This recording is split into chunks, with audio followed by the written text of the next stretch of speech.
देखिए रूल 12 पे मैं आपको 50 MCQ कराऊंगा ताकि आपकी पूरी क्लैरिटी हो जाए। सो रूल 12 के अनुसार किसी भी गवर्नमेंट सर्वेंट पर सभी पेनल्टीज कौन लगा सकता है? प्रेसिडेंट होगा। रूल 12 एक किसे पावर देता है? तो प्रेसिडेंट को देता है, किसी पे भी पेनल्टी लगा सकता है। प्रेसिडेंट कौन सी पेनल्टी इम्पोज कर सकता है? रूल 11 की कोई भी penalty. Central civil services, general central services के अलावा में पेनल्टी कौन लगा सकता है? प्रेसिडेंट भी लगा सकता है, अपॉइंटिंग अथॉरिटी भी लगा सकता है, अपॉइंटिंग अथॉरिटी या शेड्यूल में दी गई अथॉरिटी भी लगा सकती है। तो जनरल सेंट्रल सर्विसेज में पेनल्टी कौन लगाएगा? Authority specified by president, appointing authority अगर कोई ऑर्डर नहीं है तो। जनरल सेंट्रल सर्विसेज के लिए प्रेसिडेंट द्वारा ऑर्डर न होने पर कौन कंपिटेंट होगा? Appointing authority.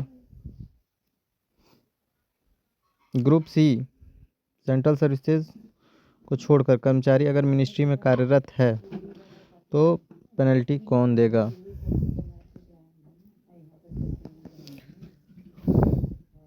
तो सेक्रेटरी ऑफ दैट मिनिस्ट्री देगा। ग्रुप सी, कर्मचारी ऑफिस में कार्यरत हो तो पेनल्टी कौन देगा? हेड ऑफ द ऑफिस देगा। Head of the office penalty कब नहीं दे सकता है? जब head of office lower rank का हो। रूल 12(3) किन ग्रुप पर लागू होता है?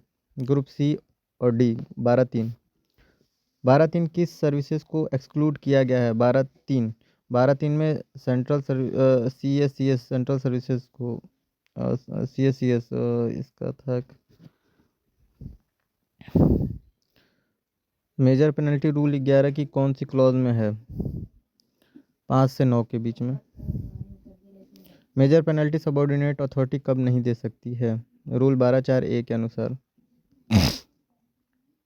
इंडियन अकाउंट्स और ऑडिट सर्विसेज के जो ऑफिसर पर मेजर पेनल्टी कौन देता है? कैग के। यह एक एक्सेप्शन है। कैग कौन सी पेनल्टी इम्पोज कर सकता है? क्लॉज 5 एंड 6 के। टेम्प्रोरी अपॉइंटमेंट्स के केस में मेजर पेनल्टी से क्या जरूरी है? मेजर पेनल्टी से पहले क्या जरूरी है?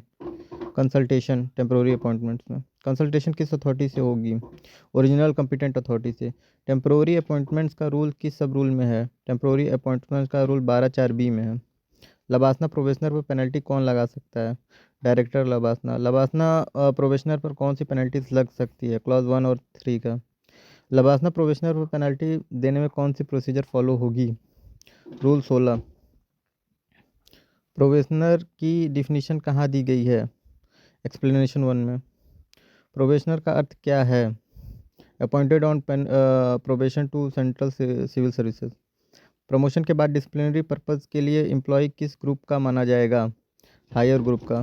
प्रमोशन का रूल किस एक्सप्लेनेशन में है? एक्सप्लेनेशन 2 में।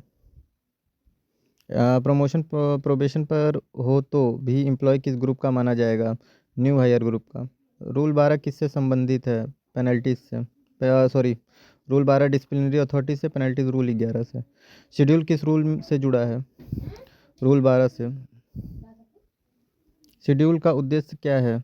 अथॉरिटी स्पेसिफिकेशन से कि कौन किसको पेनल्टी देगा। रूल 12 में विदाउट प्रिजुडिस का अर्थ है इन एडिशन टू। सब रूल 4 क्या करता है? 12 का सब रूल 4 रेस्ट्रिक्शन लगाता है। अपॉइंटिंग अथॉरिटी से नीचे मेजर पेनल्टी क्यों नहीं दी जा सकती है? रूल 12(4)(a) के तहत।